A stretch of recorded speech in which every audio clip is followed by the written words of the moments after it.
A can do a piece of work in 7 days of 9 hours each. இப்போ என்ன பண்ணுறாங்க, ஏ வந்து ஒரு வேலையை 7 டேஸில் முடிக்கிறாங்க, டெய்லி 9 hours ஒர்க் பண்ணுறாங்க சரியா. And B can do it in 6 days of 7 hours. 6 நாள் ஒர்க் பண்ணுறாங்க, ஒவ்வொரு நாளும் 7 hours வச்சு வேலை பார்க்குறாங்க. How long will they take to do it working together 8 2/5 hours a day. அப்போ ரெண்டு பேரும் சேர்ந்து ஒரு நாளைக்கு 8 2/5 hours வேலை பார்த்தாங்கன்னா எவ்வளோ நாளில் அந்த வேலை முடியும்னு கேட்குறாங்க. சரி, இப்போ ஏக்கு என்ன கொடுத்துருக்காங்க, 7 டேஸில் முடிக்கிறாரு, ஒரு நாளைக்கு 9 hours வச்சு முடிக்கிறாரு.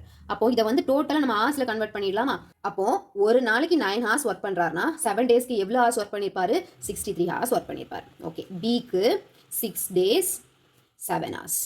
அப்போ மொத்தமாக எவ்வளோ ஹார்ஸ் அவங்க வேலை பார்த்துருப்பாங்க, 6 7s are 42 hours. ஓகே, இப்போ அவங்க ரெண்டு பேரும் சேர்ந்து ஓகே இப்போ 1 hourல அவங்க எவ்வளோ ஒர்க் கம்ப்ளீட் பண்ணுவாங்கன்னு பார்க்கலாம். நம்ம யூஸ்வலாக என்ன எழுதுவோம், 1 டேக்கு எழுதுவோம். இதில் ஹார்ஸில் போகிறனால நம்ம என்ன பண்ணணும், 1 hourல அவங்க எவ்வளோ ஒர்க் கம்ப்ளீட் பண்ணிப்பாங்கன்னு பார்க்கணும். இங்கே 1 hourல அவங்க எவ்வளோ ஒர்க் கம்ப்ளீட் பண்ணிப்பாங்கன்னா 1/63. பி எவ்வளோ கம்ப்ளீட்